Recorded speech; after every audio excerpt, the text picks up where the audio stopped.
तो good morning. अपन लोग Einstein का न्यूमेरिकल कर रहे थे, है ना। यह हमारा न्यूमेरिकल है, design and Einstein it's a water tank of 1 million liter capacity supported on an elevated tower comprising of 8 columns. The base of the tank is 16 meter above the ground level. Depth of foundation is 1 meter below the ground level. Adopt M20 grade of concrete and Fe415 grade of steel. The design of tank should conform to the stress specified in IS 3370 and IS 456. ठीक है, तो हम लोग को ये question करना है।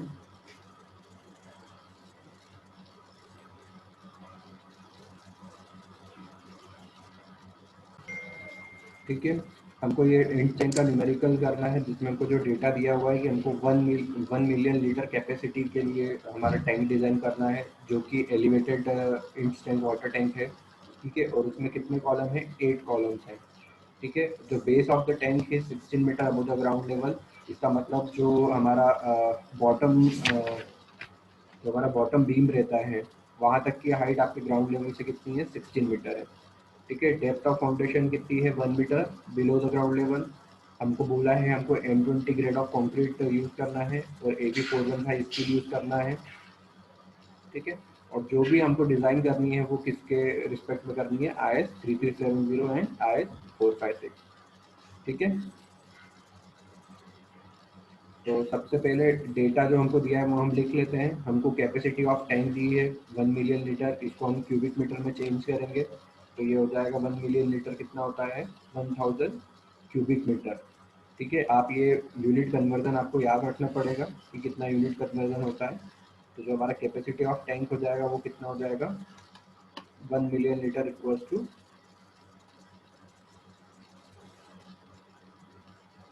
1000 metre cube. ठीक है, हाइट ऑफ सपोर्टिंग टावर कितना है हमारा? हमको जो सपोर्टिंग टावर उसकी हाइट कितनी है? 16 मीटर है। नंबर ऑफ कॉलम हमको कितने दिए हुए हैं? 8 नंबर ऑफ कॉलम है। और डेप्थ ऑफ फाउंडेशन कितना है हमारा? 1 metre below the ground level. ठीक है, अब परमिसिबल स्ट्रेस की बात करें कि हमको सबसे पहले क्या निकालनी पड़ेगी कि क्या क्या स्ट्रेसेस परमिसिबल होती है। ठीक है, अब इसमें जो है हम सबसे पहले परमिसिबल स्ट्रेसेस, हमारा जो दो मटेरियल मेनली यूज होने वाला है वो कौन कौन सा है? हमारा एक हमारा M20 ग्रेड ऑफ कॉन्क्रीट है और दूसरा हमारा क्या है? AP415 steel. ठीक है, तो सबसे पहले हम देखेंगे M20 grade of concrete and AP415 steel for calculation of relating to the resistance of cracking IS 3310। ठीक है, ये 3370 है, 10 लिखा होगा यहाँ पे। ठीक है, तो हम परमिसिबल स्ट्रेसेस जो है, ये जैसे हमको क्योंकि क्वेश्चन में बोला हुआ है कि जो हमको स्ट्रेसेस देखनी है, स्ट्रेसेस स्पेसिफाइड इन IS 3370, तो हम एक बार IS 3370 खोल के देख लेते हैं कि उसमें क्या क्या स्ट्रेसेस दी हुई हैं। ठीक है,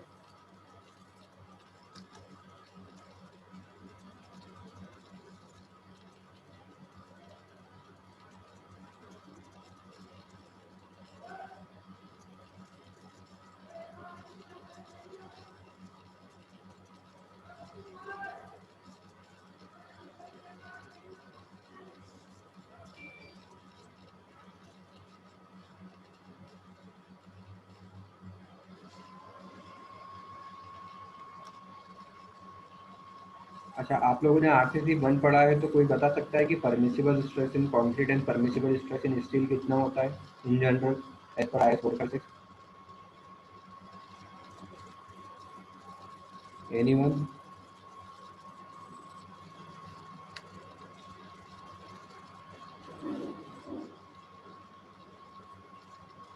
कोई बता पाएगा permissible stress in concrete and permissible stress in steel as per IS 456?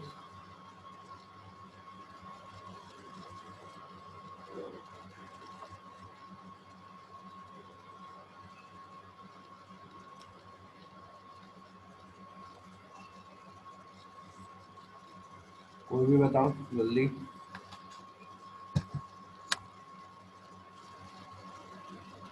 Sir वो तो हम ग्राफ के थ्रू निकालते हैं ना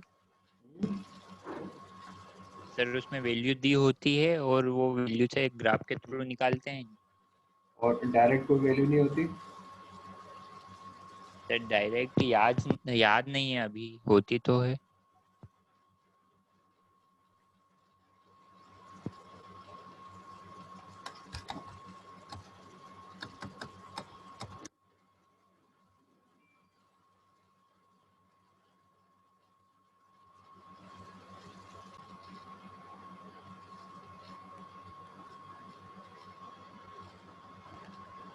देखो जो हमको परमिसिबल स्ट्रेसेस बोला है M20 ग्रेनेड ऑफ कॉन्क्रीट और AC415 का एज पर द IS 3370, ठीक है।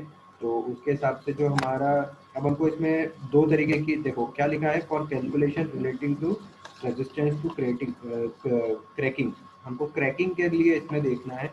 बाकी जो जनरली स्ट्रेंथ के लिए होता है वो हम IS 456 से निकालते हैं। तो ये आपका IS 3370 पार्ट 2 है, इसके पेज नंबर 6 पे आप नोट डाउन कर लें।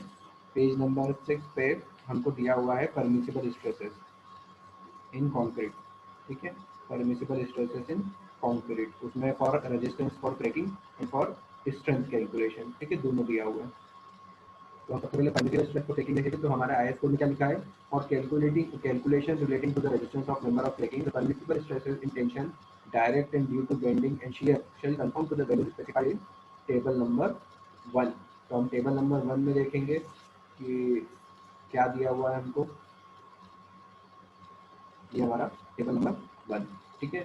तो अब इसमें आप देखिए permissible concrete stresses in calculation related to resistance to cracking, यहाँ वैल्यू कितनी है केजी पर सेंटीमीटर स्क्वायर में, इसलिए हमको थोड़ा सा लोड ग्रेड चेंज करना पड़ेगा, ठीक है। हमको ग्रेड ऑफ कंक्रीट कितना दिया हुआ है M20, ठीक है। हमारा जो M20 होता है उसकी यूनिट क्या होती है बेटा, M20 की यूनिट क्या होती है, न्यूटन पर, कोई बताएगा? मीटर। हाँ, ग्रेड ऑफ कंक्रीट की यूनिट क्या होती है? ओ, ग्रेड ऑफ कंक्रीट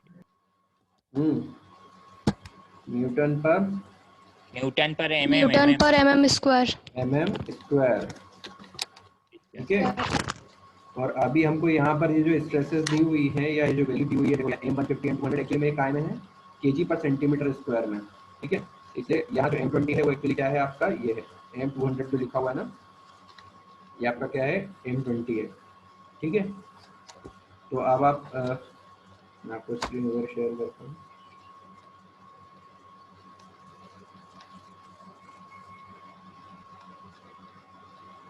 ठीक है। हमारे न्यूमेरिकल में जो सबसे पहले हमें स्ट्रेसेस परमिसिबल स्ट्रेसेस देख रहे हैं, तो क्या दिया हुआ है, सबसे पहले हमको sigma CT equal to 1.2 newton per mm square, sigma CB equal to 1.7 newton per mm square and sigma ST equal to 150 newton per mm square, ठीक है। तो अभी कहाँ से आई है वैल्यू 1.2 1.7 और 150, तो ये वैल्यू आई है आपकी यहाँ से, ठीक है। ये M20 हमने ग्रेड ऑफ कॉन्क्रीट है, इसके लिए डायरेक्ट टेंशन सिग्मा सीटी की वैल्यू कितनी है, यहाँ 12 दिया है, लेकिन उपाय में केजी पर सेंटीमीटर स्क्वायर में, जब इसको हम न्यूटन पर एमएम स्क्वायर में करेंगे तो ये कितना हो जाएगा 1.2 newton per mm. Similarly tension due to bending, तो सिग्मा सीबी, सी मतलब आपका सी तो आपका स्ट्रेसेस हो गया क्रैकिंग के लिए, और बी आपका क्या है बेंडिंग, ठीक है ना। जैसे समझो सिग्मा सीटी है तो वो cracking in tension, cracking in bending, तो बेंडिंग में कितना है 1.7। सिमिलरली शियर में कितना है सिग्मा एसटी, ठीक है, सिग्मा एसटी स्ट्रेसेस इन शियर टेंशन, तो वो कितना है आपका 150 न्यूटन पर एमएम स्क्वायर, ठीक है।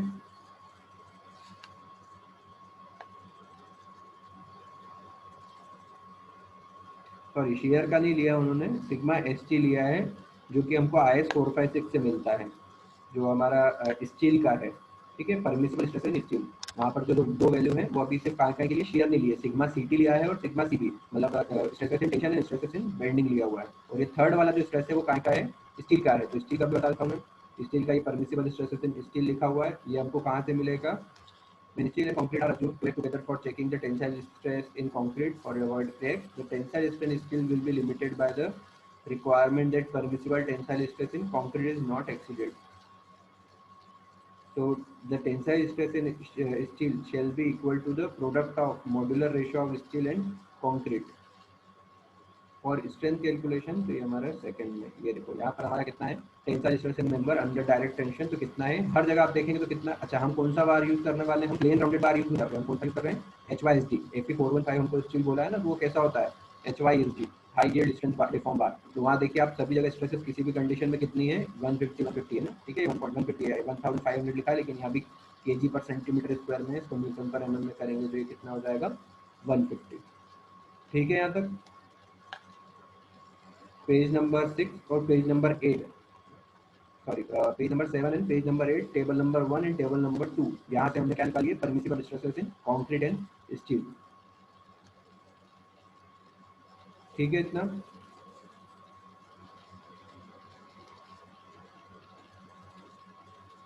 आवाज आ रही है अजय? यस सर आ रही है। ठीक है। फिर इसके बाद है फॉर स्ट्रेंथ कैलकुलेशन। ये हमारा, ये हमें डायग्राम पहले आपको बनवा चुका था, सबने बना लिया था ये पहले डायग्राम कि नहीं बनाया था? सर ये वाला नहीं बनाया था, ये वाला बनाना पड़ेगा। बना लो, फटाफट टैंक का डायग्राम बना लो जो उनको क्वेश्चन में दिया है। अभी देखो इसमें बहुत सारी चीजें हैं, आपको ये भी हम डिजाइन में आएगा इसलिए ये मार्किंग दी हुई है कि 4-4 मीटर में स्टेजिंग दी हुई है हमें, फिर हमारे कोनिकल वाटर कॉपर बॉटम की कितनी हाइट है, और ये सब जो डायमेंशन है ये भी हम निकालेंगे। बना लो बेटा।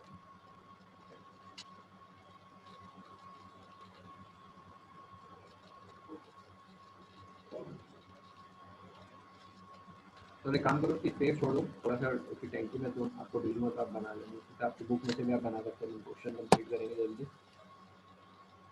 फिर for strength calculation the stresses in concrete and steel are same as the recommended in IS 456।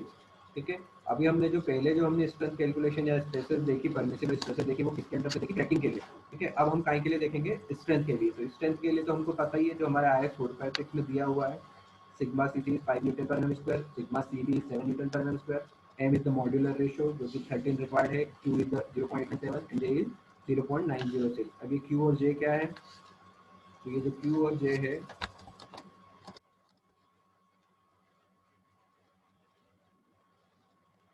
ये देखो यहाँ दिया हुआ है। शेयर क्या होता है, शेयर का फॉर्मूला होता है q by B into J into T. ठीक है। ये आपका शेयर का फॉर्मूला होता है। IS 456 में भी हमको डायरेक्ट वैल्यूज दी हुई रहती है, तो हम वहीं से उसको यूज करते हैं।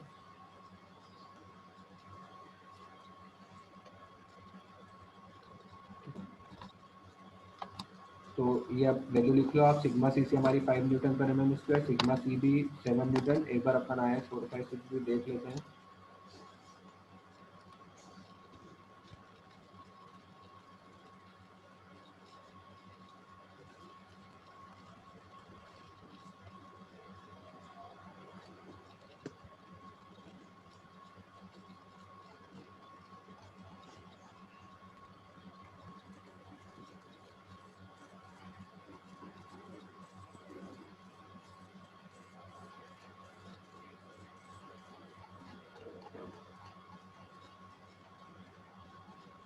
देखो पेज नंबर याद है, आई थिंक पेज नंबर 36 पे दिया रहता है।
तो अभी इसमें तो मिल नहीं रहा है, देख लेंगे।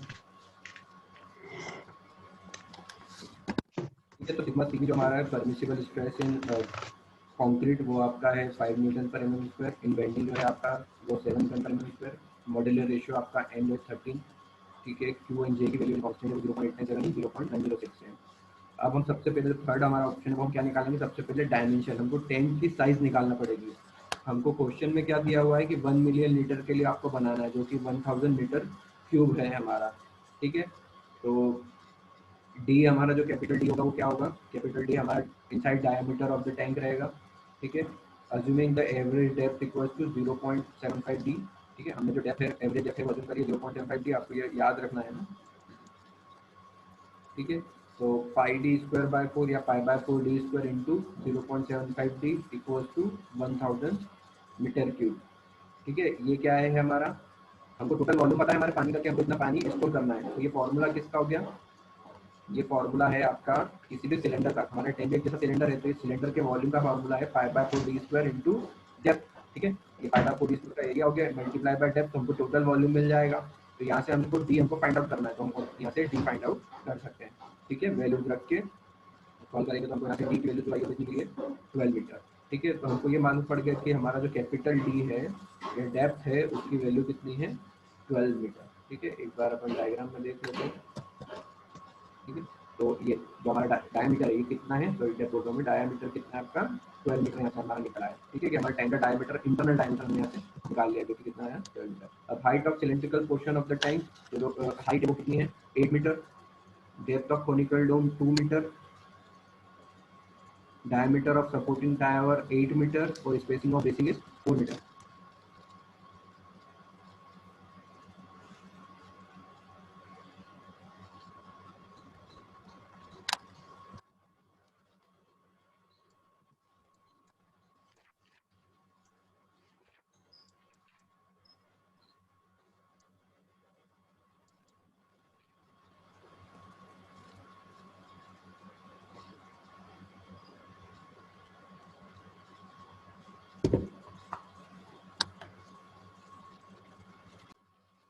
ठीक है, 0.6 टू 0.7 डी आपकी क्या रहेगी height of the cylindrical portion. तो हम 0.6 इंटू 12 करते हैं तो कितना आएगा,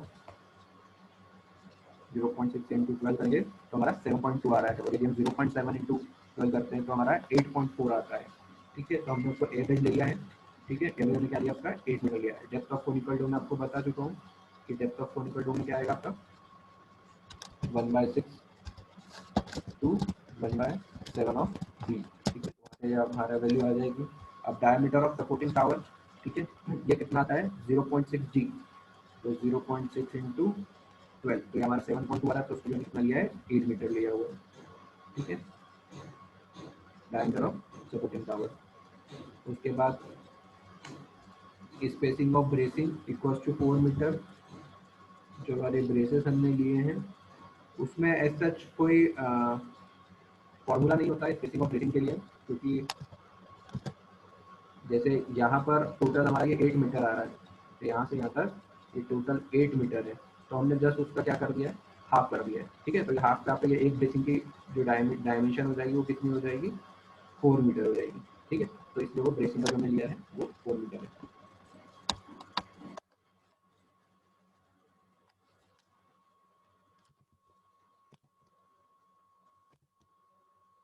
डिजाइन ऑफ टॉप डोम सबसे पहले हम जो स्फेरिकल डोम है हमारा टॉप का उसकी डिजाइन करेंगे। तो जो हमको मैंने आपको जब बताया था डिजाइन, जब बेसिक्स बताया तो उसमें दिखा था कि जो थिकनेस ऑफ हमारे डोम होती है स्लैब डोम स्लैब होती है वो 75 mm से 100 mm तक की होती है। तो हमने यहाँ पर अज्यूम करी है कि जो हमारी डेप्थ ऑफ डोम स्लैब है वो कितनी है, टी उसकी थिकनेस कितनी है 100 mm है। लाइव लोड ऑन डोम, तो live load on dome assume करते हैं 1.5 किलोमीटर पर मीटर स्क्वायर। अच्छा, अब ये याद रखना है कि आपको ये सब डिफॉल्ट पे यूज करना है, मतलब आपको यही हर जगह यही यूज करना है। ठीक है, 1.5 किलोमीटर पर मीटर स्क्वायर। अब सेल्फ वेट निकालेंगे डोम का। ठीक है, तो सेल्फ वेट कितना हो जाएगा 0.1 multiply by 24 equals to 2.4 kilo newton per metre square. अब 24 क्या है, 24 क्या है एरिया, डोम का एरिया। तो डोम की आपकी हाइट है वो तो 2 मीटर है, तो जो एरिया होगा 8 ही होगा। सर्कल का एरिया कितना होता है, सर्कल का एरिया कितना होता है अजय? Yes sir. सर्कल का एरिया कितना होता है पाई स्क्वायर। निकालो जरा, एक्चुअली मेरा कैलकुलेटर नहीं मिल रहा है इसलिए मुझे परेशानी ज़्यादा हो रही है।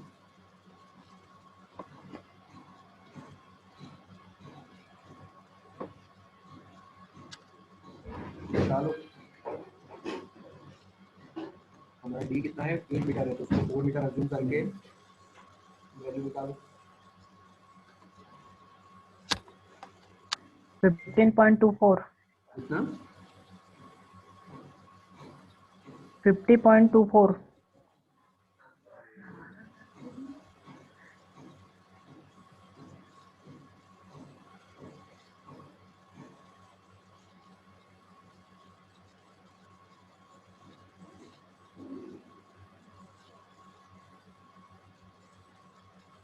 50.265 यहाँ 264।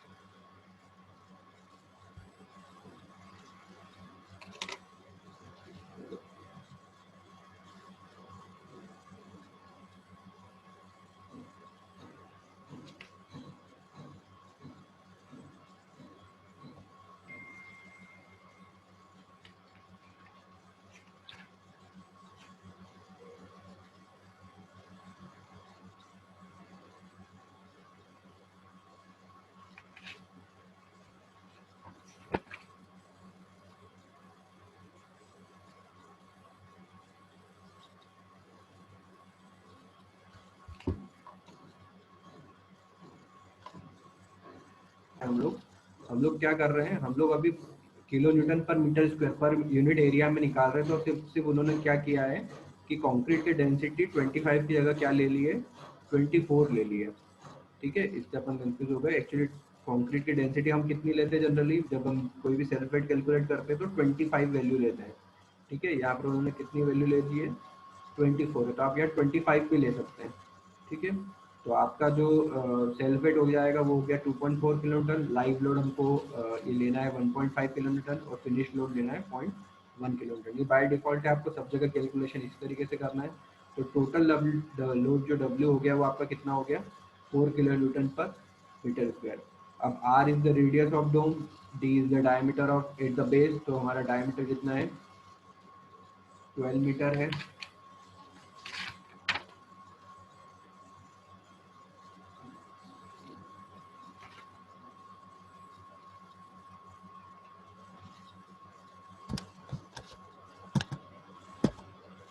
ठीक है, हमारा जो D है, कैपिटल D, वो कितना है, 12 मीटर है। तो बेस का जो डायमीटर है वो भी कितना होगा, उसका 12 मीटर होगा। R जो है, स्मॉल r है, वो क्या है, सेंट्रल राइज जो हमारा हमने निकाला है 1.6 of into 12 into 2 metre equal to. ठीक है, अब हम यहाँ से क्या निकालना है, हमको रेडियस निकालना है। ठीक है, हमको क्या निकालना है, 10 की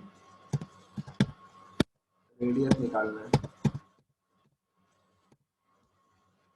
तो वो कैसा आएगा, D/2 का whole square plus R square upon में 2R। ठीक है, ये फॉर्मूला है इसका। अब कैसे निकालेंगे, शेयर कर रहा हूँ।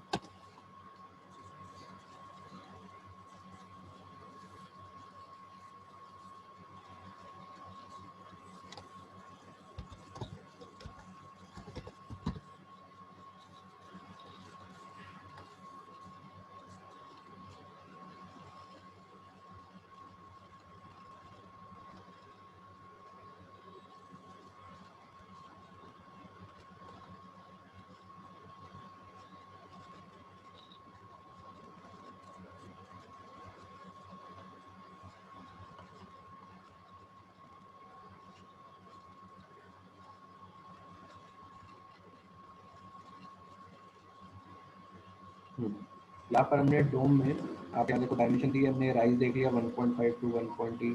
ठीक है, अब हमको क्या निकालना है, ये वैल्यू निकालना है आर की। ठीक है, तो अब इसको क्या करेंगे, इसको आर को निकालने के लिए हम लोग जनरली क्या करते हैं, इसको रेक्टेंगुलर मान के इसका ये डायमेंशन निकालेंगे आर का। ठीक है,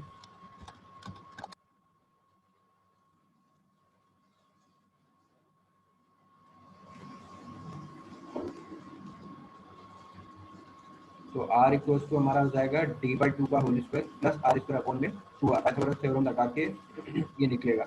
ठीक है, जो स्मॉल r है हमारा वो है राइज है। ठीक है, तो D/2 हमारा क्या हो जाएगा, 6 मीटर। तो 6 का होल स्क्वायर प्लस 2 का होल स्क्वायर अपॉन में 2 इंटू 2 इक्वल्स टू 10 मीटर। तो यहाँ से हमको क्या मिलेगी, रेडियस मिलेगी।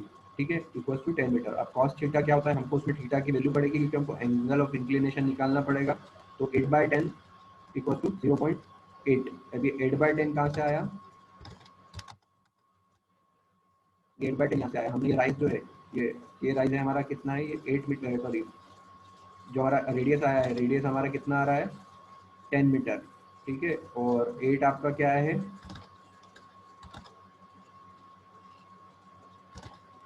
राइज है